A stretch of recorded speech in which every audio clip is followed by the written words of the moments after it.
இயேசு கிறிஸ்து நாமத்தினாலே உங்கள் யாவருக்கும் வாழ்த்துக்கள்.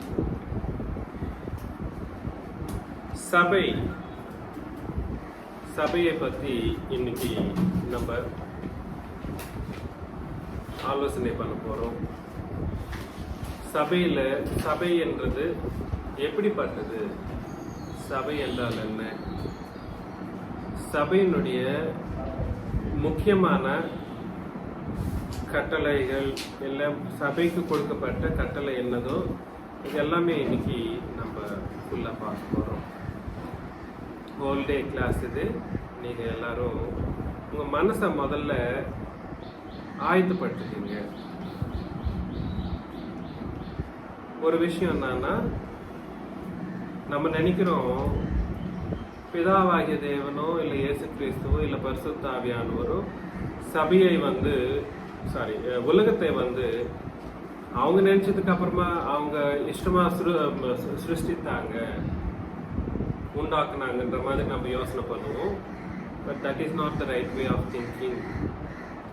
அது எப்படின்றத நம்ம இன்னைக்கு புரிஞ்சுக்கிட்டு வரோம். அவங்க இஷ்டமா தான் பண்ணாங்க.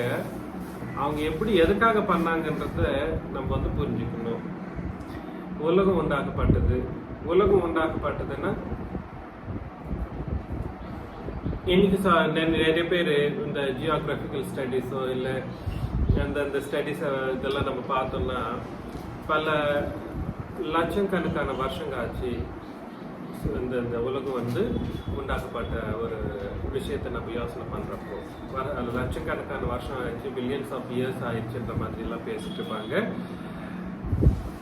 ஓகே, அந்த பில்லியன்ஸ் ஆஃப் இயர்ஸ் அதெல்லாம் கூட சரி. இந்த உலகம் சிருஷ்டி, இந்த நம்ம பார்க்குற எல்லா இந்த சிருஷ்டியும், சூரியனா இருக்கட்டும், சந்திரனா இருக்கட்டும், பூமியா இருக்கட்டும், நீங்க பார்க்குற எதுவானாலும் இருக்கட்டும், அது எல்லாமே சரி பிதாவாகிய தேவனாலும் கர்த்தராகிய இயேசு கிறிஸ்துவனாலும் பரிசுத்த ஆவியானவரானாலும் உண்டாக்கப்பட்டு இருந்தாலும் சரி, அதனுடைய நோக்கம் என்னன்றத நம்ம கண்டிப்பா புரிஞ்சுக்கணும். நோக்கம் எதுக்காக? தேவன் மனுஷங்களை சிருஷ்டிப்போம்னு டிசைட் ஆனப்போ அந்த டெசிஷன் எதுக்காகன்றதையும் நம்ம புரிஞ்சுக்கணும். மனுஷர்களே நம்ம சிருஷ்டிப்போன்றது எதுக்காக சிருஷ்டிக்க போறாருன்றதையும் நம்ம புரிஞ்சுக்கணும். இதெல்லாம் புரியாமையே நம்ம பைபிளை படிக்கிறப்போ உலகத்துக்குரிய யோசனையின்படி தான் நம்மளும் பைபிளை படிக்க வேண்டிய ஒரு சூழ்நிலை நமக்கு உண்டாகும். இதை நம்ம கரெக்டா புரிஞ்சுக்கணும். உங்களுக்கு நான் அன்பினாலே எச்சரிக்கிறது என்னன்னா, ரொம்ப முக்கியமான ஒரு விஷயம் என்னடான்னா, சபைக்காக தான் இது எல்லாமே. இந்த உலகம் தோற்றம், இந்த உலகத்தில் இருக்கக்கூடியது இல்லை நம்ம கண்ணால பார்க்கக்கூடிய எல்லாமே, அந்த சூரியனா இருக்கட்டும், சந்திரனா இருக்கட்டும், ஆகாயமா இருக்கட்டும், ஆகாய நட்சத்திரங்களா இருக்கட்டும், எல்லாமே இதெல்லாம் உண்டாக்கப்பட்டதுன்றதுக்கு காரணம் என்னன்னா, மனுஷர்களை உண்டாக்குன்றது கிடையாது, தேவன் சபையை உண்டாக்குறதுக்கு. புரியுதுங்களா? மனுஷர்களை உண்டாக்குறதுக்கு கிடையாதுங்க. I'm repeating it again. மனுஷர்களை உண்டாக்கிட்டு அவங்க இஷ்டமா அவங்க போயிடுறாங்கன்றதுக்காக தேவன் சும்மா அவரு சும்மா காலத்தை போக்குறதுக்காக சிருஷ்டிக்கல மனுஷர்களை. சபைக்காக. என்னத்துக்காக? சபையை உண்டாக்கணுன்ற ஒரே ஒரு காரணத்தினால தேவன் இதெல்லாம் பிதாவாகி தேவனா இருக்கட்டும், இயேசு கிறிஸ்துவா இருக்கட்டும், பரிசுத்த ஆவியானவரா இருக்கட்டும், 3 பேர் சேர்ந்து தான் இந்த காரியத்தை நடத்தினாங்க. அதுல ரொம்ப ரொம்ப முக்கியமான விஷயம் அவருடைய தீர்மானம் என்றப்போ, அது யாருடைய தீர்மானம்? பிதாவாகிய தேவனுடைய தீர்மானம் மட்டும் கிடையாது, இயேசு கிறிஸ்துவனுடைய தீர்மானமும் இருக்கு, பரிசுத்த ஆவியானவருடைய தீர்மானமும் இருக்கு. அதுல தீர்மானம் ஒருத்தரே எடுக்கல. யார் மட்டும் எடுக்கல? வெறும் பிதாவாகிய தேவன் மட்டும் தீர்மானம் பண்ணல.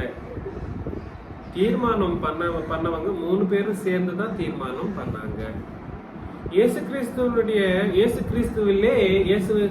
கிறிஸ்துவுக்குள் நடந்த தீர்மானம் பிதாவாகிய தேவன் எடுத்தாருன்றப்போ அவர் எங்க எடுத்தாருன்னா இயேசு கிறிஸ்துவுக்குள் தீர்மானம் எடுத்தார், தீர்மானம் பண்ணினார், ஆலோசனை பண்ணினார். தீர்மானம் ஆலோசனை எழுதிக்கிறவங்க எழுதிக்கலாம்.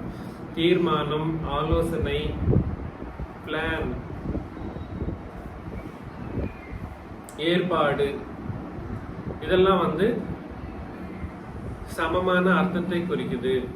தீர்மானம், ஏற்பாடு, ஆலோசனை. ஆலோசனை சித்தம் என்ற இந்த வார்த்தையும் சரி. தீர்மானம், ஆலோசனை, சித்தம், அப்புறம் ஏற்பாடு. இந்த 4 வார்த்தைகளும் கூட சரி என்னத்தை குறிக்குதுன்னா the plan of the deity. டெய்டின்னா தேவத்துவம் இருக்கிற 3 பேரும் சமமாக தான் அந்த தீர்மானத்தை எடுத்தாங்க. இதெல்லாம் நான் வந்து ரொம்ப டீப்பா போல, ஜஸ்ட் உங்களுக்கு ஒரு இன்ஃபர்மேஷன் கொடுத்துட்டே வந்துட்டு இருக்கு. அதுக்கெல்லாம் ரெஃபரன்சஸ் நீங்க பார்க்கணும்னா பார்த்துக்கலாம். எபேசியர்ல 1ஆம் அதிகாரம் 1லிருந்து 14 வசனம் நீங்க படிக்கிறப்போ பிதாவாகிய தேவன் தீர்மானித்தார்னு சொல்லியிருந்தாலும் எங்க தீர்மானித்தார் தங்க கிளியரன்ஸ் கொடுக்கிறாருன்னா கிறிஸ்துவுக்குள் தீர்மானம் பண்ணினாரா. எங்க பண்ணினாரா? கிறிஸ்துவுக்குள். அப்படின்னா நான் அர்த்தம்னா கிறிஸ்துவ இல்லாம தீர்மானமே இல்லை என்ற அர்த்தம். யாரு என்னதுங்க? கிறிஸ்து இல்லாம தேவ தீர்மானமே இல்லை அப்படின்னா கிறிஸ்துவுக்குள் என்ற அர்த்தம்னா கிறிஸ்துவின் வழியாகவும் பரிசுத்தாவியானவர் மூலமாகவும் பிதாவாகிய தேவனும் என்ன பண்ணாங்கன்னா 3 பேருமே சேர்ந்துதான் அந்த தீர்மானத்தை வந்து பண்ணினாங்க. The plan was done with the inclusion of 3 deity. 3 பேரும் சேர்ந்து தான் என்ன பண்ணாங்க? தீர்மானம் பண்ணினாங்க. எதை தீர்மானம் பண்ணினாங்கன்னா மனுஷர்களை நம்ம உண்டாக்க போறோம். யாரை உண்டாக்க போறோம்? மனுஷர்களை. அது எப்படிப்பட்ட மனுஷர்கள் என்றப்போ நம்ம கேள்வி கேட்டோம்னா அந்த மனுஷர்கள் வந்து சாமானியமான மனுஷர்கள் கிடையாது. மனுஷர்களை உண்டாக்கணும்ன்றது வந்து தீர்மானம், வாஸ்தவமான தீர்மானம். ஆனா அந்த மனுஷன் வந்து சாமானியமான இல்ல சாதாரணமான மனுஷன் நம்ம யோசனை பண்றதுக்கு கிடையாது. ஏன்னா அந்த மனுஷன் நம்ம பாக்குற மனுஷன் மாதிரி கிடையாது. அந்த மனுஷன் எந்த மனுஷனா கிடையாது? பாக்குற மனுஷனா கிடையாது. ஆதியாகமம் 1ஆம் அதிகாரம் 26ஆம் வசனத்தில் நம்ம பார்க்கிறப்போ ஆதியாகமம் 1ஆம் அதிகாரம் 26ஆம் வசனம் படிக்கலாம். பின்பு தேவன் நமது சாயலாகவும் நமது ரூபத்தின்படியும். பாத்தீங்களா? நமது சாயலாகவும் நமது ரூபத்தின்படியாகவும். நமதுன்றப்போ அது வந்து ஒருத்தரை குறிக்கிற விஷயம் கிடையாது. நமது சாயலாகவும் நமது ரூபத்தின்படியாகவும் மனுஷரை உண்டாக்குவோம் சொன்னப்போ அங்க வந்து ஒருத்தர் பேசல, ஒருத்தரை பத்தி பேசல, ஒருத்தரை பத்தியும் பேசல. ஒருத்தர் யார் கிடையாது அங்க? வெறும் பிதாவாகிய தேவன் மட்டும் கிடையாது. அங்க அவருக்கு சமமான இன்னொரு 2 பேரும் இருக்காங்க என்ற ஒரு விஷயத்தை நம்ம புரிஞ்சுக்கணும். அங்க பிதா, குமாரன், பரிசுத்தாவியானவர். யாருங்க? பிதா, குமாரன், பரிசுத்தாவியானவர். 1. 2, ஒருத்தரை பத்தி பேசலன்றப்போ மனுஷரை என்றப்ப என்ன அர்த்தம்? a group of people they are going to create. யாருங்க? மனுஷரை 3 பேரும் சேர்ந்து ஒரு மனுஷனை பத்தி அங்க பேசல, மனுஷரை பத்தி பேசுது. அவங்களுக்கு என்னென்ன இருக்கணும்னா இவங்க 3 பேருக்கு என்ன ரூபம் இருக்கோ, என்ன சாயல் இருக்கோ அந்த சாயல்லையே அவங்களும் வரணுமா. எந்த 3 பேருக்கும்? எந்த 3 பேருக்கு இருக்கக்கூடிய சாயலும் ரூபமும் அந்த மனுஷங்களுக்கு வரணுமா? பிதா, குமாரன், பரிசுத்தாவியானவருடைய சாயலும் அவர் 3 பேருடைய ரூபமும் அந்த மனுஷர்கள வரணுமா. அப்படிப்பட்டவங்களை நம்ம என்ன பண்ண போறோம்? சிருஷ்டிப்போம்னு சொல்றாரு. சிருஷ்டிப்போம்ன்றது வந்து அது ஃபியூச்சர்ல நடக்கக்கூடிய ஒரு காரியம்.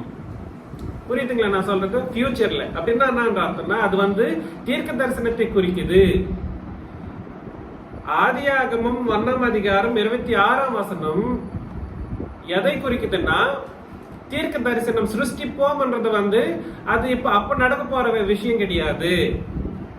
3 பேருடைய சாயலும் வர வேண்டிய ஒரு மனுஷன் வந்து உண்டாக்கப்படணும்னா அது அப்போதைக்கு அப்பவே நடக்க வேண்டிய விஷயம் கிடையாதுன்ற ஒரு விஷயத்த அங்க ஒரு தீர்க்க தரிசனமாக நம்ம படிக்கணும்.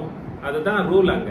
நெக்ஸ்ட் வசனத்துல 27ஆம் வசனத்துல தேவன் தம்முடைய சாயலாக மனுஷனை தன்னுடைய சாயலாக, அங்க 3 பேருடைய விஷயம் அங்க பேசப்படல. பாத்தீங்களா? 27ஆம் வசனத்துல தன்னுடைய சாயலையும் மனுஷனை சிருஷ்டித்தார், அவனை தேவ சாயலாகவே சிருஷ்டித்தார். பாத்தீங்களா? அவருடைய சாயல்ல சிருஷ்டித்தாரா அப்படின்னா அங்க 2 பேரு இருக்காங்களா? இன்னொரு 2 பேர் சொல்ல வேண்டியவங்க அங்க இல்ல. அவருடைய சாயல சிருஷ்டித்தார்ன்றப்போ இங்க வந்து டிஸ்பேரிட்டியை வந்து நம்ம வந்து ரொம்ப இதை பார்க்க கூடாது. தன்னுடைய சாயல்ன்றப்போ அவங்க 2 பேர் இல்லைன்ற ஒரு அர்த்தத்தை நம்ம புரிஞ்சுக்கணும். அவங்க 2 பேரு கிறிஸ்து, அதே மாதிரி பரிசுத்த ஆவியானவர். இவங்க 2 பேருடைய சாயல் அவங்களுடைய ரூபத்துல அந்த மனுஷன் வந்து என்ன பண்ணப்படலன்னா சிருஷ்டிக்கப்படல. அப்ப சிருஷ்டித்தார் என்றப்ப என்ன அர்த்தம்? அப்ப அங்க நடந்து போயிருச்சு அந்த காரியம்.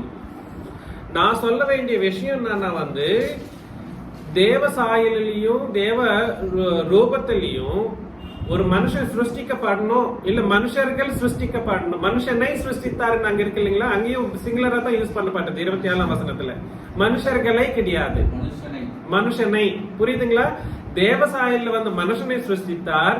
பிதா குமாரன் பரிசுத்த ஆவியானுடைய சாயல்ல மனுஷர்களை சிருஷ்டிக்க போறார். புரியுதுங்களா? பிதா குமாரன் பரிசுத்த ஆவியானுடைய சாயல்னால மனுஷர்களை சிருஷ்டிப்பாராம், சிருஷ்டிக்க போறாராம். அதே மாதிரி பிதாவாகிய தேவன் மட்டும் மனுஷனை சிருஷ்டித்தாராம், அவருடைய சாயல சிருஷ்டித்தாராம். அப்படின்னா என்ன அர்த்தம்னா இது காலகட்டத்துல நடக்கக்கூடிய ஒரு காரியமா இருக்கு. அங்க நடந்த காரியம் மட்டும் தேவனுடைய சாயலையே அந்த மனுஷனை சிருஷ்டித்தார். எந்த மனுஷன்? அந்த மனுஷன் ஆதாம். ஆதாம வந்து முதல்ல பிதாவாகிய தேவன் சிருஷ்டித்தார். புரியுதுங்களா? இந்த சிருஷ்டின்றது வந்து 26ஆம் வசனம் வந்து அது சபையை குறிக்கக்கூடிய ஒரு தீர்க்க தரிசனமா இருக்கு. ஏன்னா சபையில் இருக்கிறவங்க மட்டும்தான் இந்த 3 பேருடைய சாயலையும் ரூபத்தையும் பெற்றுக்கொண்டவர்களா இருக்க முடியுமே. இயேசு கிறிஸ்துவனுடைய ரூபம், அவருடைய சாயல் அப்போஸ்தலர்களுடைய உபதேசத்தினாலே வெளியேறப்பட்டதுன்ற ஒரு விஷயத்தை நம்ம கண்டிப்பா புரிஞ்சுக்கணும். யாரினாலே வெளியேறப்பட்டது? அப்போஸ்தலருடைய உபதேசத்தினாலே அது வந்து என்ன பண்ணப்பட்டது? வெளியாக்கப்பட்டது. அது வரைக்கும் இயேசு கிறிஸ்துவே மறைமுகமாக தான் உபதேசிக்க பண்ணப்பட்டார். அவருக்கு சம்பந்தப்பட்ட எல்லா விஷயங்களையும் சரி தீர்க்க தரிசனமாகவும் நியாயப்பிரமாணத்தின் ரூபத்துக்கு சமமாகவும் உபதேசிக்கப்பட்டது இயேசு கிறிஸ்துவை பற்றி. அதே மாதிரி பரிசுத்த ஆவியானவரும் மறைமுகமா தான் இருந்தார். அவர் எப்போ உலகத்துக்கு வந்து அனுப்பி வைக்கப்பட்டார்? சிலுவைக்கு அப்புறமா இயேசு கிறிஸ்து பரலோகத்திலே போயிட்டு தேவ சிங்காசனத்திலே தேவனுக்கு சமமாய் உட்கார்ந்ததுக்கு அப்புறமா தான் இயேசு கிறிஸ்து வந்து உலகத்துக்கு பரிசுத்த ஆவியானவர் வந்து உலகத்துக்கு அனுப்பி வைக்கப்பட்டார். அப்போ 3 பேருடைய காரியம் எப்ப நடக்கும்? சிலுவைக்கு அப்புறமா, இல்ல சிலுவையில் இருந்துதான் அது நடக்கக்கூடிய ஒரு விஷயமா இருக்குன்றத நம்ம வந்து கிளியரா புரிஞ்சுக்க வேண்டிய ஒரு காரியம் இருக்கு. அதுக்கு வந்து எபிரேயர் 9ஆம் அதிகாரம் 14ஆம் வசனத்துல நம்ம படிக்கிறோம். எபிரேயர் 9ஆம் அதிகாரம் 14. யாருங்க? நித்திய ஆவி. யாருங்க? பரிசுத்த ஆவியானவர். நித்திய ஆவியினாலே தம்மை தாமே பழுதற்ற பலியாக தேவனுக்கு ஒப்புக் கொடுத்த கிறிஸ்துவினுடைய இரத்தம் ஜீவனுள்ள தேவனுக்கு ஊழியம் செய்தது. 3 பேர் அங்க வராங்க பாருங்க. யாரு? நித்திய ஆவியினாலே, இயேசு கிறிஸ்துவினுடைய ரத்தத்தினாலே, அதே மாதிரி தேவ கிருபை என்ற ஒரு வார்த்தை. 3 பேரும் பிதா குமாரன் பரிசுத்த ஆவி. இயேசு கிறிஸ்து மரணித்தார், சிலுவையிலே மரணித்தாரா இல்லைங்களா? அவர் மரணித்ததுக்கு அப்புறமா மரணிக்கிறது கூட சரி, அவர் சொந்தமா மரணிக்கிறார்ன்ற மாதிரி நம்ம யோசனை பண்றதுக்கு இல்ல. அது யாருனால மரணித்தாரா? நித்திய ஆவியினாலே அவர் வந்து தன்னை ஒப்பு கொடுத்தார் என்ற ஒரு வார்த்தையை நீங்க அங்க படிச்சுட்டு இருக்கீங்க. 3 பேரும் சேர்ந்து நடத்தக்கூடிய ஒரு விஷயம்தான் சபை. என்னங்க? பிதா, குமாரன், பரிசுத்த ஆவியானவரின் மூலமாக 3 பேர்னால உண்டாக்கக்கூடியதுதான் சபை. அந்த சிருஷ்டி புதிய சிருஷ்டியா இருக்கு. என்ன சிருஷ்டி? புதிய சிருஷ்டி. It is not the old are physical. Old சிருஷ்டி வந்து சாத்தானுடைய சிருஷ்டி. அப்படின்னா இப்பிரபஞ்சத்தின் சிருஷ்டி, பாவத்தின் சிருஷ்டி, அது சாத்தானுடைய சிருஷ்டி. அதுக்கப்புறமா அதுவும் ஆதி ஆகமத்திலேயே ஆரம்பமாச்சு. அதுக்கப்புறமா இயேசு பிதாவாகிய தேவனாலே முதல் மனுஷன் உண்டாக்கப்பட்டு அங்கிருந்தும் சகல உலகமும் சிருஷ்டிக்கப்பட்ட விஷயங்களை நம்ம பார்க்கிறோம். அதனால ஆதியாகமும் 1ஆம் அதிகாரம் 26ஆம் வசனம் என்னத்தை குறிக்குதுன்னா சபையினுடைய தீர்க்க தரிசன ஒரு விஷயத்தை குறிக்குது. எதை குறிக்குதுங்க? ஏன் குறிக்குதுன்னா 3 பேருடைய அந்த 3 பேரும் சேர்ந்து நடத்தக்கூடிய ஒரு காரியம் என்னவா இருக்குதுன்னா சபை. நீங்க அங்க படிச்சீங்க, இன்னொரு வாட்டி படிங்க பாருங்க. எபிரேயர் 9ஆம் அதிகாரம் 14 கம்ப்ளீட்டா படிச்சிட்டோம்னா தம்மை தாமே பழுதற்ற பலியாக தேவனுக்கு ஒப்பு கொடுத்த கிறிஸ்துவுடைய ரத்தம் ஜீவனுள்ள தேவனுக்கு ஊழியம் செய்வதற்கு பாத்தீங்களா? உங்கள் மனசாட்சியை செத்த கிரியைகளால சுத்திகரிப்பது. பாத்தீங்களா? நம்மளுடைய மனசாட்சியை என்ன பண்ணுமா? அது இயேசு கிறிஸ்துவனுடைய ரத்தம் சுத்திகரிக்கும். அததான் என்ன சொல்றாங்கன்னா சிருஷ்டிக்கப்படுறது. இந்த சிருஷ்டி நீங்க நினைச்ச மாதிரி அன்னைக்கு மட்டும் சிருஷ்டிக்கப்படல, அன்னைக்கு மட்டும் சொல்லப்படல. என்னைக்கு ஆதி ஆகமும் 1ஆம் அதிகாரம் 26ஆம் வசனத்துல அப்பத்திக்கு அப்போ டிசைட் பண்ணிட்டு நம்ம மனுஷரை சிருஷ்டிப்போம்னு சொல்லக்கூடிய அந்த வார்த்தை, ஃபியூச்சரிஸ்டிக்கா சொல்லக்கூடிய அந்த வார்த்தை வந்து அன்னைக்கு மட்டும் எடுத்த டெசிஷன் கிடையாது. புரியுதுங்களா? ஆதியில எடுத்த டெசிஷன் கிடையாது. அது நித்தியத்துவத்திலே எடுத்த டெசிஷன். 3 பேரும் சேர்ந்து நித்தியத்துவத்திலே, அப்படின்னா உலகம் தோற்றத்துக்கு முன்னாடியே எடுத்த ஒரு டெசிஷன். இந்த விஷயத்தை நம்ம வந்து இந்த தீர்மானத்தை வந்து நம்ம இன்னும் கொஞ்சம் நோக்கமா நம்ம பாக்குறப்போ 2ஆம் தீமோத்தேயு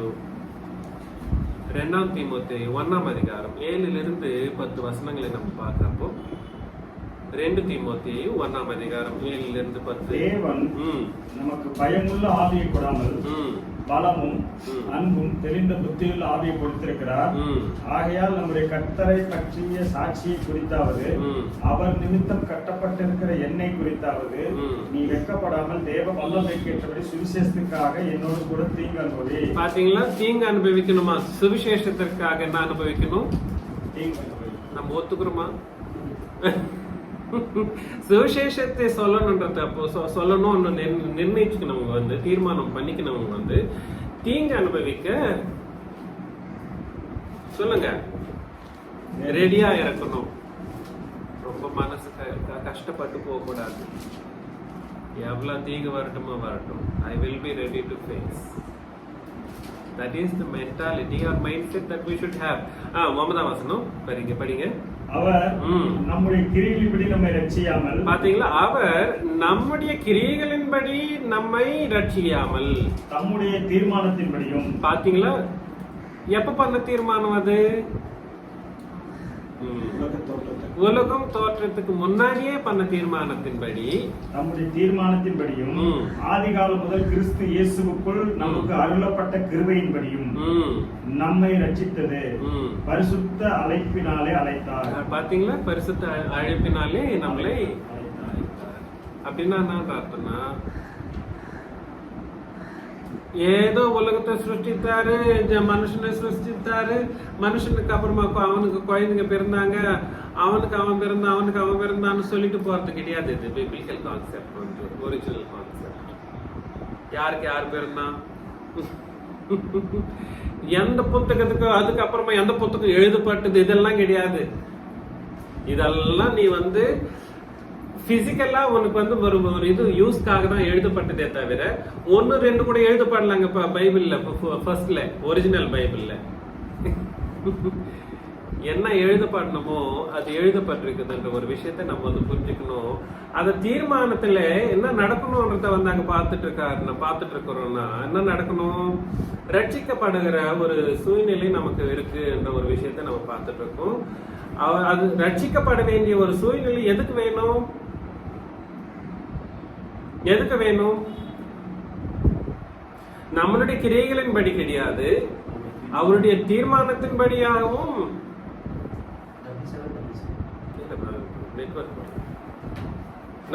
அவருடைய தீர்மானத்தின்படியாகவும் அப்புறம் ஆதிகாலம் முதல் கிறிஸ்து இயேசுக்குள் நமக்கு அருளப்பட்ட கிருபையின்படி. பாத்தீங்களா, ஆதிகாலம் முதல்ல என்னன்ற அர்த்தம், ஆதியாகமத்தில் இருந்து. தீர்மானம் வந்து எப்ப நடந்துச்சுன்னா உலகம் தோற்றத்துக்கு முன்பு நடந்துச்சு. 2 ஆதிகால அந்த தீர்மானத்துக்கு அப்புறமா ஆதிகாலம் உண்டாக்கப்பட்டதா, தீர்மானத்துக்கு அப்புறமா ஆதிகாலம் உண்டாக்கப்பட்டதா. அங்கிருந்து கூட சரி, ரட்சிப்பு வந்து அப்பத்திலிருந்தே கொடுக்கப்படல. எப்பத்திலிருந்து கொடுக்கப்படல, உலகம் உண்டான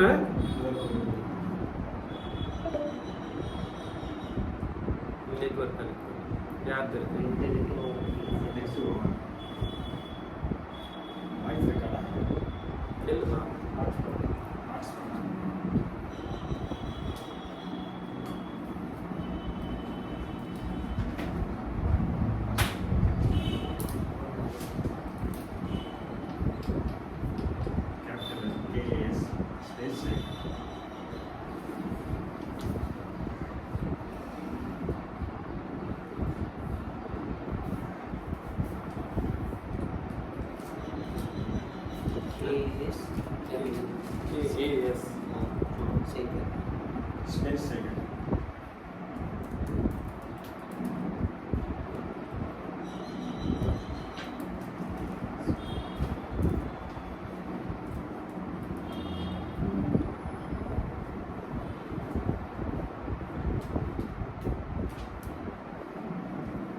எல்லாமே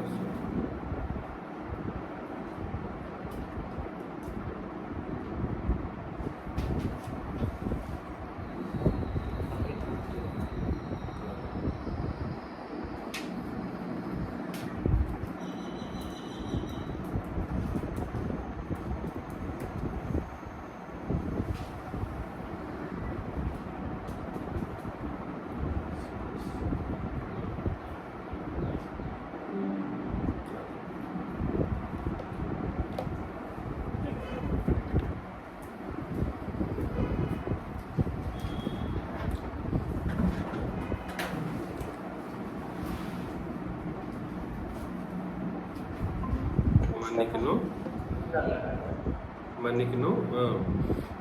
தீமோத்தேயு 2 தீமோத்தேயு 1 அதிகாரம் 9 வசனத்துல நம்ம படிச்சுட்டு இருக்கிறோம்.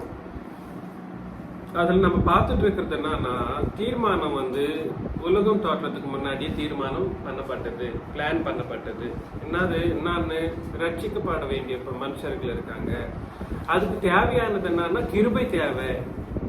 அதுக்கு தேவையானதுன்னா ரட்சிப்பு, அந்த ஜனங்களுக்கு வந்து ரட்சிப்புன்றது வந்து தேவையா இருக்குன்ற ஒரு விஷயத்த வந்து தேவனானவர் முன்னாடியே தீர்மானம் பண்ணினாலும், ஆதிகாலம் முதல்ல இருந்து என்ன பண்ணப்பட்டது, ஆதிகாலம் முதல் கிறிஸ்து இயேசுவுக்குள் நமக்கு அருளப்பட்ட கிருபையின்படியும். நமக்கு அருளப்பட்ட கிருபை, இந்த வார்த்தை நம்மளுக்கு புரியுதோ இல்லையோ, ஆதிகாலம் முதல் கிறிஸ்து இயேசுவுக்குள் நமக்கு அருளப்பட்ட கிருபையின்படியும் நம்மை ரட்சித்து. ஆதிகாலம் முதல்ல இருந்து நமக்கு அருளப்பட்ட, நமக்குன்றவங்க வந்து யாருன்னா சபை. நமக்குன்றவங்க வந்து யாருன்னா சபை. இந்த சபைக்கு வந்து கிருபை அளிக்கப்பட வேண்டிய ஒரு நிச்சயமா இருக்கு, நிச்சயம் பண்ணப்பட்டது. சபைக்கு வந்து கிருபை அளிக்கப்பட வேண்டிய ஒரு விஷயமா இருக்கு. அந்த கிருபையின் வழியாக ரட்சிப்பு அருளப்பட்டிருக்கிறது. கிருபையின் வழியாக என்ன அளிக்கப்பட்டிருக்குது, ரட்சிப்பு. நான் ஏன் எப்படி சொல்றேன்னா, இந்த கிருபை சிலுவைக்கு முன்னாடி அருளப்படல. எந்த கிருபை? இந்த ரட்சிப்பு. ஆதிகாலம் முதல்ல இருந்து இந்த கிருபை அளிக்கப்பட வேண்டிய மனுஷர்கள் வர வரைக்கும் அந்த கிருபை வந்து எப்படி இருக்குன்னா சீக்ரெட்டாக மறைமுகமாகவும் வைக்கப்பட்டிருக்கு. மறைமுகமாக வைக்கப்பட்டிருக்கு. அந்த ரட்சிப்பிலே நம்ம வந்து பெற்றுக்கொள்ள வேண்டிய 3 முக்கியமான காரியங்களை அங்கேயே பேசிடுறார் 10ஆம் வசனத்துல. ரட்சிப்பிலே 3 முக்கியமான காரியங்கள். நம்முடைய இரட்சகராகிய இயேசு கிறிஸ்து பிரசன்னமானதினாலே. எப்ப பிரசன்னமானதினாலே? என்ன? சிலுவையில பிரசன்னமானதினாலே. அதையும் நீங்க புரிஞ்சுக்கணும். அவர் மத்தேயு, மார்க்கு, லூக்கா, யோவான்ல பிரசன்னமான அந்த விஷயத்தை பத்தி பேசல. பிரசன்னமாகுதல் என்றது வந்து அவருடைய தேவத்துவத்துக்கு உண்டான ஒரு வார்த்தை, தேவத்துக்குரிய வார்த்தையா இருக்கு. பிரசன்னம் என்றது வந்து தேவன் மட்டும் தேவத்துவம் இருக்கிறவங்க மட்டும்தான் பெற்றுக்கொண்டிருக்க முடியும். நீங்களும் நாங்களும் பிரசன்னமாக முடியாது. இங்க நான் இருப்பேன், நான் போயிட்டு அமெரிக்கால உடனே பிரசன்னமான நான் என்னவா இருக்கணும்? நானும் தேவத்துவம் இருக்கிறவனா இருக்கணும். தேவத்துவம் இருக்கிறவங்க மட்டும்தான் பிரசன்னமாக ஆக முடியும். இயேசு கிறிஸ்து சாதாரணமான மனுஷன் கிடையாது. அவர் சிலுவையில பிரசன்னமான அந்த ஒரு விஷயத்த அங்க பேசிட்டு இருக்காங்க. அந்த கிருபை இப்பொழுது வெளிப்படுத்தப்பட்டது. அந்த கிருபை எப்பொழுது வெளிப்படுத்தப்பட்டது? சிலுவையில ஒரு பிரசன்னமானப்போ வெளிப்படுத்தப்பட்டது. தேவ கிருபை, தேவன் அளிக்க வேண்டிய கிருபை ஆதிகாலம் முதல் இயேசு கிறிஸ்துவனுடைய பிரசன்னம் ஆகும் வரைக்கும் மறைமுகமா வைக்கப்பட்டு அவர் பிரசன்னம் ஆனதுக்கு அப்புறமா அது வந்து நமக்கு வந்து அளிக்கப்பட்டிருக்கிறது, வெளியாக்கப்பட்டிருக்கிறது. இப்பொழுது வெளிப்பட்டபடி மரணத்தை பரிகரித்து ஒரு முக்கியமான விஷயம், மரணத்தை என்ன பண்ணாரா? பரிகரித்து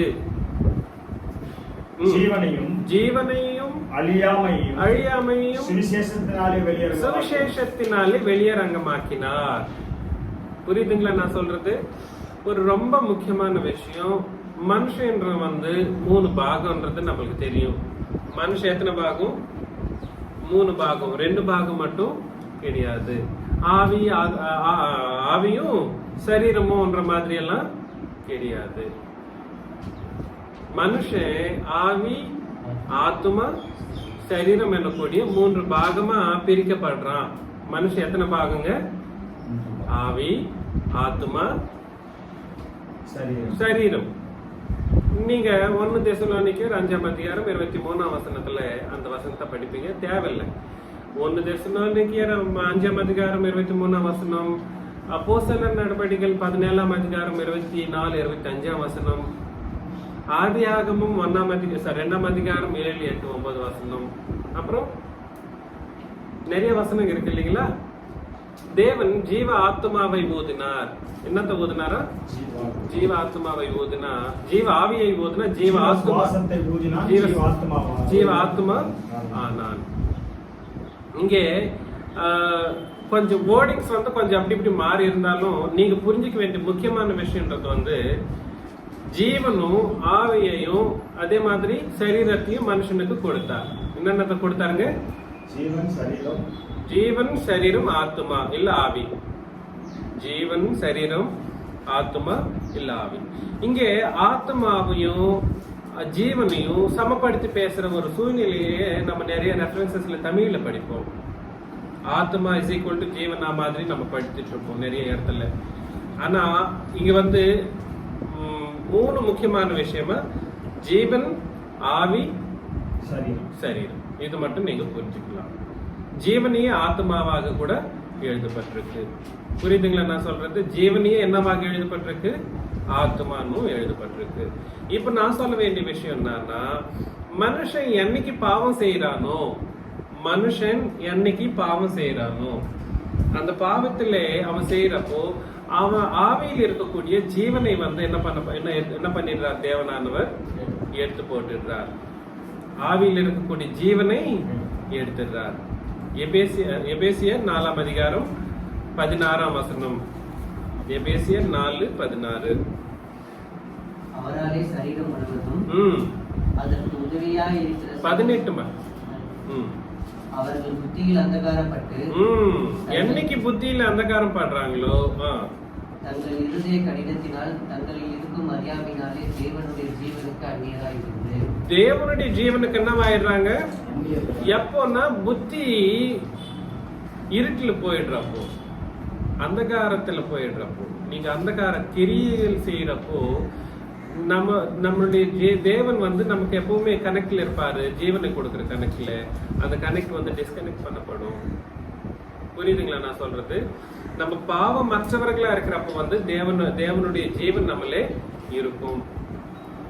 அந்த ஜீவன் எப்போ வெளியாக்கப்படுதோ, ஆவியிலிருந்து ஜீவன் எப்போ எடுத்து போடப்படுதோ, அப்ப என்ன பண்ணப்படுறாங்கன்னா அந்த மனுஷனை மரணித்தான் இல்ல மரித்திருக்கான் என்ற ஒரு வார்த்தையை நம்ம வந்து பைபிள்ல சொல்லக்கூடிய ஒரு விஷயமா நம்ம புரிஞ்சுக்கணும். அந்த மரணத்தை பத்தி தான் இங்க பேசிட்டு இருக்காங்க. அவர் மரணத்தை என்ன பண்ணாரா? பரிகரித்து, மரணத்தை பரிகரித்து. என்ன மரணம்? அன்னைக்கு ஆதாம் கிட்டையும் அததான் பிதாவாகிய தேவன் சொன்னார். நீ என்ன பழம் அது? நல்லது நன்மை தீமை அறியக்கூடிய அந்த பழத்தை நீ வந்து என்ன பண்ணக்கூடாது? புசிக்கவே கூடாது. புசித்த நாளிலே நீ என்ன ஆவ? சாகவே சாவாய். அந்த சாவும் சரி, அன்னைக்கு புசித்தானே இல்லையா? புசித்தான். ஆதாமும் புசித்தான், அதே மாதிரி யாவாலும் புசித்தாங்க. ரெண்டு பேரும் என்ன ஆயிட்டாங்கன்னா தேவனுடைய ஜீவனிலிருந்து வெளியாக்கப்பட்டாங்க. ஜீவனிலிருந்து வெளியாக்கப்பட்டாங்க. அவங்களுடைய ஜீவனை தேவன் எடுத்து போட்டுட்டார். அவங்க கண்களுக்கு அதெல்லாம் தெரிஞ்சுச்சுன்னா செத்த மாதிரி தெரியல. அவங்களுக்கு கண்களுக்கு என்னவா இருந்துச்சு? அது செத்த மாதிரி தெரியல. தேவ பார்வையில அவருடைய ஜீவன் யார் எல்லாம் இல்லையோ அவங்க எல்லாம் என்னவா இருக்காங்கன்னா செத்தவங்களா இருப்பாங்க. தேவ கண்ணிலே நம்ம இந்த உலகத்தை பார்த்தாலும் இன்னைக்கு உலகமும் ஒரு மயானமா தான் இருக்கு. புரியுதுங்களா? அந்த மரணம் என்றது வந்து ஆவிக்குரிய மரணம் என்றது வந்து அதுக்கு அதிபதி ஒருத்தன் ஆயிட்டான். யார் அது? சாத்தான். ஆவிக்குரிய மரணத்துக்கு அதிபதி யாரு? சாத்தான். அந்த மரணத்துக்கு உயிர் கொடுத்தது என்ன?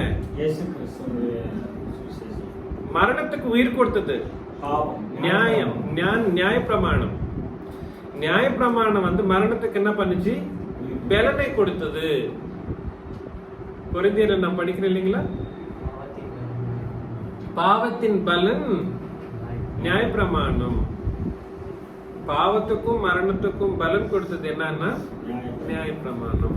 அப்படின்னா என்னன்ற அர்த்தம்னா ஆதாம் முதல்ல கொண்டு சிருஷ்டி ஆரம்பத்திலிருந்து எல்லா மனுஷர்களும் அந்த மரணத்திலே வந்து என்ன ஆயிட்டு வந்துட்டு இருந்தாங்க? செத்துட்டே வந்துட்டு இருந்தாங்க. அவங்களுக்கு எல்லாருக்கும் அதிபதி யாரா இருந்தாங்க? சாத்தானா இருந்தான். சாத்தான் தான் அவங்கள வந்து அதிபதியா ஆளுகை செஞ்சுட்டு வந்தான். அப்புறமா என்னாச்சு? இயேசு கிறிஸ்துவனுடைய சிலுவையில் அந்த நியாயப்பிரமாணம் ஒழிக்கிறப்போ, நியாயப்பிரமாணம் எடுத்து போடுறப்போ, அதை அபாலிஷ் பண்றப்போ என்னாச்சுன்னா அந்த மரணத்துக்கு முற்றுப்புள்ளி வைக்கப்பட்டது. என்ன ஆக்கப்பட்டது? முற்றுப்புள்ளி வைக்கப்பட்டது. இனிமே அந்த மரணத்துக்கு கொஞ்சம் இந்த ஜனங்கள் மேல அதிகாரம் செலுத்த வாய்ப்பில்லை என்ற மாதிரி தேவனானவர் இயேசு கிறிஸ்துவின் வழியாக பரிசுத்த ஆவியானவருடைய வழியாகவும் மரணத்துக்கு முற்றுப்புள்ளி வச்சுட்டாரு. அதுதான் இங்க சொல்லப்படுறது ஒரு வார்த்தை. என்ன வார்த்தைன்னா மரணத்தை பரிகரித்து. எந்த மரணத்தை பரிகரித்தாருன்னா ஆவிக்குரிய மரணத்தை பரிகரித்து. மரணம் என்றது வந்து ஜீவனை போக்குறதுனால தானே வந்துச்சு. திருப்பி மரணத்தை பரிகரிக்கிறப்போ அந்த ஜீவன் என்ன பண்ணப்படணும்? திருப்பியும் கொடுக்கப்படணும். ஆனா பிதாவாகிய தேவன் கொடுத்த அந்த ஜீவன் வந்து திருப்பி அவரால் கொடுக்க முடியாது. யாரால கொடுக்க முடியாது? பிதாவாகிய தேவனால கொடுக்கறது கிடையாது. அது கிறிஸ்து இயேசுவின் ஜீவம் நம்மளுடைய ஆவியிலே ஊற்றப்பட வேண்டிய ஒரு காரியமா இருக்கிற அந்த ஒரு சிருஷ்டி இருக்கு இல்லைங்களா? இந்த சிருஷ்டியை பத்தி தான் புதிய சிருஷ்டி. அந்த சிருஷ்டி எங்க நடக்குதுன்னா சபையில் நடக்கக்கூடிய ஒரு அற்புதமான ஒரு காரியமா இருக்குன்றத நம்ம புரிஞ்சுக்கணும். புரியுதுங்களா? ரோமர்ல நம்ம பார்க்கிறோம் 6ஆம் அதிகாரம் 4-5 வசனங்கள. ரோமர். மேலும் பிதாவின் மகிமையினாலே, பாத்தீங்களா, பிதாவின் மகிமையினாலே கிறிஸ்து மரித்தோரிலிருந்து எழுப்பப்பட்டது போல நாமும் புதிதான ஜீவன் உள்ளவர்களாய் நடந்து கொள்ளும்படிக்கு. பாத்தீங்களா, புதிதான ஜீவனை நம்ம என்ன பண்ணுவோம்? பெற்றுக்கொள்வோம். எப்ப பெற்றுக்கொள்வோம்னா ஞானஸ்தானத்துல பெற்றுக்கொள்வோம். புரியுதுங்களா? இங்க வந்து இன்னொரு வாட்டி திருப்பி 2 தீமோத்தேயு 1ஆம் அதிகாரம் 10ஆம் வசனத்துல நம்ம பாக்குறப்போ ஜீவனையும் இப்போ இயேசு கிறிஸ்து வந்து மரணத்தை என்ன பண்ணாருன்னா பரிகரித்தார். இயேசு கிறிஸ்து தன்னுடைய ஜீவனையும் அழியாமையும் சுவிசேஷத்தினாலே வெளியரங்கமாக்கினார்.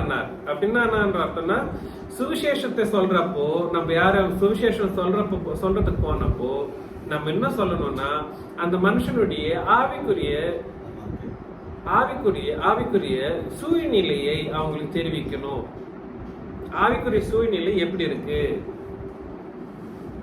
முன்னிலை ஜீவன் இல்லைன்ற ஒரு விஷயம் அந்த மனுஷனுக்கு தெரியப்படுத்துற ஒரு உபதேசம் நம்ம பண்ணணும். அது எதனால வந்துச்சுன்னா அவங்களுடைய பாவத்தினால வந்துச்சு. எதனால வந்துச்சுங்க? அவங்களுடைய பாவத்தினால. பாவத்தின் சம்பளம் மரணம். அது என்ன மரணம்? ஆவிக்குரிய மரணம். அது என்னதுன்னா ஜீவனை வந்து ஆவியிலிருந்து எடுத்து போடக்கூடிய ஒரு மரணம். அது எப்போ வரும்னா நன்மை தீமை அறிகிற அறிவு எப்போ அந்த மனுஷனுக்கு வருதோ அன்னிலிருந்து அது ஆக்டிவேட் ஆகும். புரியுதுங்களா நான் சொல்றது? இந்த ஒரு காரியத்தை நம்ம புரிஞ்சுக்கணும். 3 முக்கியமான காரியம் இது தீர்மானத்தின்படி நடக்கக்கூடியதா இருக்கு. 3 முக்கியமான காரியம் என்னன்னா தேவன் தீர்மானம் பண்றப்பவே இந்த மனுஷங்க வந்து பாவம் பண்ணுவாங்க. என்ன பண்ணுவாங்க? பாவம் பண்ணுவாங்க. அந்த பாவம் பண்ணவங்களுக்கு வந்து என்னுடைய கிருபையை நான் அளிக்கணும். அவங்களுக்கு அந்த கிருபையிலே ரட்சிப்பை அவங்களுக்கு கொடுக்கணும். என்னங்க? பாவம் பண்ணுவாங்கன்ற விஷயம் தேவனுக்கும் பிதாவாகி தேவனுக்கும் கிறிஸ்துவுக்கும் பரிசுத்த ஆவியானவருக்கும் 3 பேருக்கும் தெரியுமா தெரியாதோ? தெரிஞ்சே தான் இந்த சிருஷ்டியை வந்து தேவனானவர் உண்டாக்கினார். புரியுதுங்களா? இதெல்லாம் தெரிஞ்சே சிருஷ்டியை உண்டாக்கினார். எது தெரிஞ்சுன்னா பாவம் விஷயம் தெரிஞ்சுதான் உண்டாக்கினார். ஆனா அந்த பாவத்துக்குரிய ரட்சிப்பை வந்து கிறிஸ்துவின் வழியாக கொடுக்கிற ஒரு காரணத்துல கொடுக்க வேண்டிய ஒரு சூழ்நிலையும் அன்னைக்கே டிசைட் பண்ணிட்டார். என்னைக்கு? உலகம் தோற்றத்துக்கு முன்னாடியே டிசைட் பண்ணார். He has predestined all of these things before the creation of the world. புரியுதுங்களா? அதுக்கப்புறமா என்ன பண்ணாருன்னா அந்த ரட்சிப்பின் கிருபைன்ற ஒரு கிருபையிலேயே 3 முக்கியமான காரியங்களை வச்சார். நீ மரணிக்க போற, உன்னுடைய மரணத்தை பரிகரிக்க வேண்டும். பரிகாரம் உனக்கு தேவை. உன்னுடைய மரணத்துக்கு என்ன வேணும்? பரிகாரம் வேணும். பாவத்துக்கு பரிகாரம் தேடிட்டு இருக்காங்களே தவிர மரணத்துக்கு பரிகாரம் தேடுற மனுஷர்கள் இன்னைக்கு இல்லவே இல்லை. பாவத்துக்கு பரிகாரம் என்னென்ன பண்ணிட்டு இருக்காங்க? நிறைய விஷயங்கள் பண்ணிட்டு இருக்காங்க. உலகத்துல இருக்கிறவங்க உலகத்தில் படி பண்ணிட்டு இருக்காங்க. கிறிஸ்துவன் சபைன்னு சொல்லக்கூடியவங்க என்ன பண்ணிட்டு இருக்காங்கன்னா பாவம் போச்சு கிறிஸ்துவன் சபையில ஞானஸ்தானம் இதுதான் சொல்லிட்டு இருக்காங்க.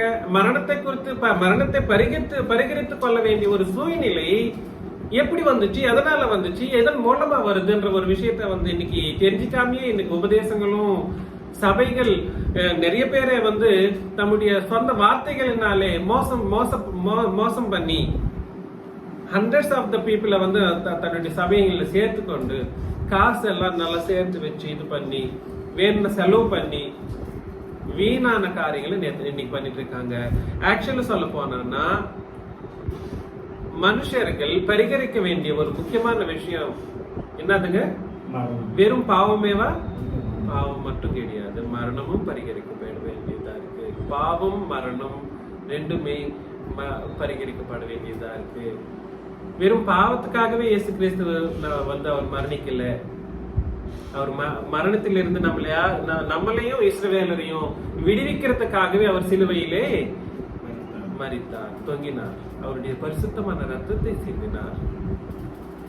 அதனால எல்லா சென்டருக்கும் எல்லா காரியங்களுக்கும் இன்னைக்கு சென்டர் என்னதுன்னா புதிய உடன்படிக்கையின் சபை மட்டும்தான். இன்னைக்கு சிருஷ்டி இத்தனை பேர் இருக்காங்களே, இத்தனை கோடி பேருங்களும் நரகத்துக்கு போவாங்களே, நரகத்துக்கு தான் போவாங்க. இன்னைக்கு கிறிஸ்துவின் சபைன்னு பேர் வச்சுட்டு அவங்க பரலோகம் போவாங்கன்னு அவங்களும் போக மாட்டாங்க. ஏன்னா அவங்களுக்கு என்ன எதனுடைய பரிகரிப்பு இல்லைன்னா மரணத்தின் பரிகரிப்பு அவங்களுக்கு இல்லவே இல்லை. ஏன் நான் அந்த ஒரு வார்த்தையை சொல்றேன் தெரியுங்களா? ஜீவனை பெற்றுக்கொள்ற ஒரு வார்த்தை ஜீவனை பெற்றுக்கொள்ற ஒரு ஸ்லாகித்தை தேவன் புதிய உடன்படிக்கையில தான் வச்சுட்டாரு. என்ன எதை பெற்றுக்கொள்ற ஒரு வார்த்தையை, எதை பெற்றுக்கொள்ற ஒரு ஸ்லாகித்திய வச்சுட்டாரு? ஜீவனை. ரோமர் 8ஆம் அதிகாரம் 1ஆம் வசனம் 2ஆம் வசனத்துல நம்ம படிக்கிறப்போ 1:2 ரோமர் 8:1-2 ஆனபடியால் கிறிஸ்து இயேசுக்குட்பட்டவர்களாக இருந்து, பாத்தீங்களா? ஆனபடியால் கிறிஸ்து இயேசுக்குட்பட்டவர்களாக இருந்து மாம்சத்தின்படி நடவாமல் ஆவியின்படியே நடக்கிறவர்களுக்கு ஆக்கினை தீர்ப்பு இல்லை. கிறிஸ்து இயேசுக்குள் இருக்கிறவங்களுக்கு என்ன இல்லை? ஆக்கினை தீர்ப்பு இல்லை. அப்படின்னா நரகம் இல்லை. நரகம் ஏன் இல்லைன்னா நெக்ஸ்ட் கிறிஸ்து இயேசுவினாலே ஜீவனுடைய ஆவியின் பிரமாணம். பாத்தீங்களா? 2 பிரமாணத்தை பத்தி பேசுற ஒரு வசனம் அது.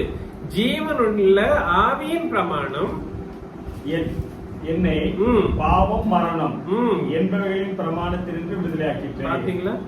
பாவம் செஞ்சா மரணிக்கிறேன் என்ற பாவம் மரணம் எனக்கூடிய 2 பிரமாணம், 2 சேர்ந்த ஒரு பிரமாணம் ஒண்ணு இருக்கு. அன்னைக்கு அதுதான் தேவனானவர் சொன்னார். யார்கிட்ட? ஆதாம் கிட்டையும். நீ என்னுடைய கட்டளை மீறினா அந்த பழத்தை நீ சாப்பிட்டா நீ என்ன பாவம் செஞ்சவன் ஆகுவ. அதன் வழியாக நீ என்ன பண்ணப்படுவ? மரணிப்ப. உன்னில் இருக்கக்கூடிய ஜீவனை நான் என்ன பண்ணிடுவேன்? எடுத்துடுவேன் சொன்னப்போ அவன் என்ன பண்ணான்னா சாப்பிட்டான். அவனே பாவம் பண்ணா, தேவனுடைய கட்டளை மீறதுனால பாவம் பண்ணா. அதே மாதிரி மரணமும் அடைஞ்சான். கரெக்டா?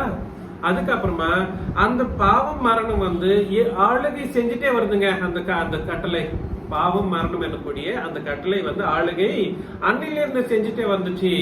இந்த ஜீவனுள்ள ஆவியின் பிரமாணம் கொடுக்கிற வரைக்கும் அது ஆளுகை செஞ்சுட்டே வந்துச்சு.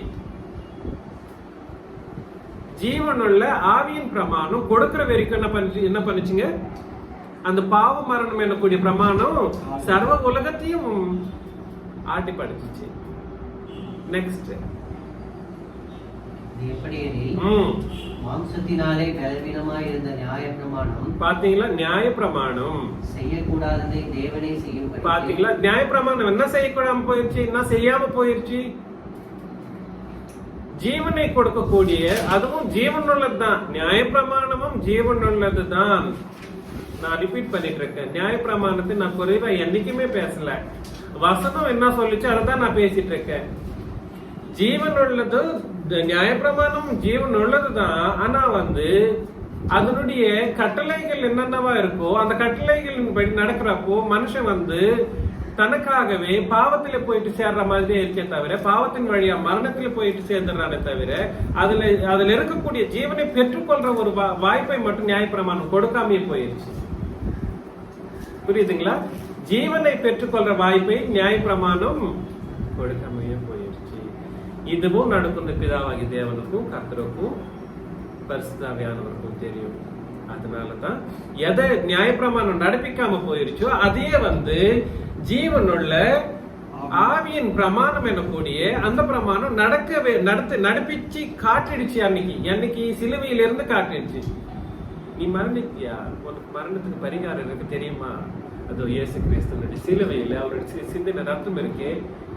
உன்னுடைய மரணத்துக்கு பரிகாரம் அதுதான் என்று சொல்லக்கூடிய ஒரு அற்புதமான, ஒரு ஆச்சரியமான, ஒரு மகா பலமான ஒரு ஒரு கோப்பை அது கொடுத்துச்சு. புரியுதுங்களா? மரணத்துக்கு பரிகாரம் சிலுவையில நடந்துச்சு. அதன் வழியாக மரணத்துக்கு பரிகாரமேவா இல்ல, ஜீவனும் நீ பெற்றுக்கொள்வ. என்ன பெற்றுக்கொள்வ? ஜீவனையும் பெற்றுக்கொள்வ. அதன் வழியாக என்ன ஆகும்? மரணமும் ஜீவன் வந்துட்டா என்ன வந்துருமா? அழியாமை. அதான் நீங்க படிச்சீங்க. என்ன வந்துடும்? அழியாமை. இனிமே உனக்கு என்ன இல்ல? அழிவில்லை. பாத்தீங்களா? எவ்வளவு ஒரு காரியம், எவ்வளவு ஒரு விஷயம் சொல்லப்படுது. இதுதான் ஆவிக்குரிய விஷயங்கள். இத நியாயப்பிரமாணம் நடத்த முடியலையா? என்ன பண்ண முடியலையா? நியாயப்பிரமாணம் செய்ய முடியாம போயிருச்சா? ஜீவனை கொடுக்காம போயிருச்சா? ஜீவனை கொடுக்காம போனதுனால மரணத்தை நிறைய பேருக்கு அது என்ன பண்ணிடுச்சா? அதிகரிச்சிருச்சா? இன்னும் சொல்ல போனோம்னா மரணமே ஆளுகை செய்யக்கூடிய விதமாக நியாயப்பிரமாணம் காரியம் செஞ்சுச்சான். நீங்க ரோமர் 5ஆம் அதிகாரம் 14 வசனங்களை படிச்சீங்கன்னா நியாயப்பிரமாணம் பண்ண காரியங்களை நீங்க படிப்பீங்க. அப்படி இருந்தும் மரணமானது ஆதாம் முதல் மோசே வரைக்கும் ஆதாமின் மீறுதலுக்கு ஒப்பாய் பாவம் செய்யாதவர்களையும் ஆண்டு கொண்டது. அந்த ஆதாம் பின்பு வந்தவருக்கு முன்னடையாளமானவன். ஆனாலும் மீறுதலின் பலன் கிருபை வரத்தின் பலனுக்கு ஒப்பானதல்ல. எப்படி எனில் ஒருவனுடைய மீறுதலினாலே அநேகர் மரித்திருக்க தேவனுடைய கிருபையும் இயேசு கிறிஸ்து என்னும் ஒரே மனுஷனுடைய கிருபையினாலே வரும் ஈவும் அநேகர் மேல் அதிகமாய் பெருகி இருக்கிறது. மேலும் ஒருவன் பாவம் செய்ததினால் உண்டான தீர்ப்பு தேவன் அருளும் ஈவுக்கு ஒப்பானதல்ல. அந்த தீர்ப்பு ஒரே குற்றத்தின் நிமித்தம் ஆக்கணிக்கு ஏதுவாய் இருந்தது. கிருபை வரமோ அநேக குற்றங்களை நீக்கி நீதி விளங்கும் தீர்ப்புக்கு ஏதுவாய் இருக்கிறது. ஒரு காரியம். நெக்ஸ்ட் வசனம் படிங்க. அல்லாமலும் ஒருவனுடைய மீறுதலினாலே அந்த ஒருவன் மூலமாய் மரணம் ஆண்டு கொண்டிருக்க கிருபையின் பரிபூரணத்தையும் நீதியாகிய ஈவின் பரிபூரணத்தையும் பெறுகிறவர்கள் இயேசு கிறிஸ்து என்னும் ஒருவராலே ஜீவனை அடைந்து ஆளுவார்கள் என்பது அதிக நிச்சயமாமே. பாத்தீங்களா? ஜீவனை பெற்றுக்கொண்டு அவங்க ஆளுகை செய்வாங்களா? இயேசு கிறிஸ்துடைய சிலுவை வரைக்கும் என்ன ஆளுகை செஞ்சுச்சு? மரணம் ஆளுகை செஞ்சுச்சு. இனிமே ஆளுகை செய்ய வேண்டியது என்னன்னா ஜீவன் ஆளுகை செய்யும். அது எப்பன்னா அவர் தன்னைத்தானே ஒப்பு கொடுத்ததுனால அந்த கிருபாதார பலி என்ற ஒரு வார்த்தையை நீங்க படிக்கிறீங்க. அந்த அதிகாரத்துல நீங்க படிக்கிறப்போ நீங்க அந்த வசனம் வரும். நியாயப்பிரமாணம் என்ன பண்ணுச்சுன்னா பாவத்தை பெருக்கிச்சு. பாவத்தை என்ன பண்ணுச்சு? பெருகே பண்ணுச்சு. நியாயப்பிரமாணம் சர்வ உலகத்தில் இருக்கக்கூடிய மனுஷர்கள் என்ன பண்ணுச்சுங்க? மரணத்திலே தள்ளி விட்டுச்சு. என்ன பண்ணுச்சு? மரணத்திலே தள்ளிடுச்சு. அந்த மரணம் இன்னைக்கு இருக்கக்கூடாத ஒரு விஷயமா இருந்தா ஜீவன் ஆளுகை செய்ய வேண்டிய ஒரு விஷயமா கண்டிஷன் இன்னைக்கு இருந்தா அப்படி இருக்க வேண்டியது இருக்கிறதுனால அந்த நியாய பிரமாணமும் புதிய ஏற்பாடும் ரெண்டுமே சேர்ந்து உபதேசம் பண்றதுனால இந்த காரியம் எல்லாம் எப்படி திருப்பி மரணம் வருமா இல்ல ஜீவன் ஆளுகை செய்யக்கூடிய விஷயமா இருக்குமா? அதுதான் ஆக்சுவலி சொல்ல வந்தது. இந்த ரட்சிப்பு புதிய ஏற்பாட்டின் ரட்சிப்பு பழைய ஏற்பாட்டின் ரட்சிப்பு வேற, ரெண்டும் வேற வேற. அந்த ரட்சிப்பு நடக்கிற வரைக்கும் கிருபை என்றது அழிக்கப்படல. புதிய ஏற்பாட்டின் கிருபை இது வேற. அந்த கிருபை அழிக்கப்படல. அந்த மரணம் சிலுவை வரைக்கும் ஆளுகை செஞ்சுட்டே இருந்துச்சு. இனிமே அந்த மரணம் வரைக்கும் ஜீவன் கொடுக்கப்படல. இயேசு கிறிஸ்துவனுடைய ஜீவன் என்ன பண்ணணும்? கொடுக்கப்படணும். அதுக்கு என்ன பண்ணணும்? அவர் மரிக்கணும். இயேசு கிறிஸ்து சிலுவையில மரிக்கணும். அது வரைக்கும் என்ன ஆச்சு? இந்த மரணம் ஆளுகை செஞ்சிச்சு. ஜீவன் என்றது இல்ல, கொடுக்கப்படல. கிருபை கொடுக்கப்படல. அப்புறம் ரட்சிப்பு கொடுக்கப்படல. பாவம் மன்னிப்பு இருந்தாலும் அவர் தேவன் கண்டும் காணாமலையும் விட வேண்டிய ஒரு சூழ்நிலையை தேவன் பார்த்துட்டு அந்த சூழ்நிலையை அவருக்கு இருந்துச்சு. அந்த மாதிரி ஒரு கட்டாயமான சூழ்நிலை இருந்துச்சு. புரியுதுங்களா நான் சொல்றது? அது இதெல்லாம் எதன் வழியா நடக்கணும்ன்றத நம்ம யோசனை பண்ணிட்டு இருக்கிறோம். இதுக்கெல்லாம் என்ன காரணம்னா சபைதான். இந்த சபையில் இருக்கக்கூடிய இந்த ஜனங்கள் ஒன்று பிதாவாகிய குமாரனாகிய இயேசு கிறிஸ்துவனுடைய ரூபமும் சாயலும் பெற்றுக்கொண்டவர்களா இருக்கணும். அதுக்குதான் இந்த உலகமே உண்டாக்கப்பட்டுச்சு. 2, இவங்க பாவம் பண்ணுவாங்கன்ற ஒரு விஷயத்தினால தீர்மானமும் ஆக்கப்பட்டது. இது யாருக்காகனா சபைக்காகவே தீர்மானம். புரியுதுங்களா நான் சொல்றது? தீர்மானம், சபைக்காக தீர்மானம். அந்த தீர்மானத்தின்படி 3வது என்ன நடக்கணும்? ரட்சிப்பு என்ற ஒரு காரியம் நடக்கணும். அந்த ரட்சிப்பிலே மூணு முக்கியமான விஷயம் திருப்பி என்னது ரட்சிப்பிலே நடக்கக்கூடிய மூணு முக்கியமான விஷயங்கள் என்ன? மரணத்தினுடைய பரிகரிப்பு, ஜீவனை பெற்றுக்கொள்வது, அழியாமையும் பெற்றுக்கொள்வது. அழியாமை பெற்றுக்கொள்வதுன்றது வந்து என்னன்ற அர்த்தம்? பரலோகத்துல நம்ம போறோம், பரலோகத்தை நம்ம பெற்றுக்கொள்வோம். நமக்கு வந்து நரகத்துல வந்து என்ன இல்லை, அழியாமை. நரகத்துல வந்து நமக்கு என்ன இல்லைன்னா, அந்த நரகத்துல நம்மளுக்கு வந்து பார்ட்டிசிபேஷன் கிடையாது. we don't go to hell. புரியுதுங்களா? இந்த ஃபர்ஸ்ட் கிளாஸ் நம்ம இதுக்கு முடிச்சுட்டு ஒரு சின்ன பிரேக் எடுத்துட்டு திருப்பி நம்ம செகண்ட் கிளாஸ்க்கு போயிடலாம், இன்னும் கொஞ்சம் தீவிரமா போயிடலாம்.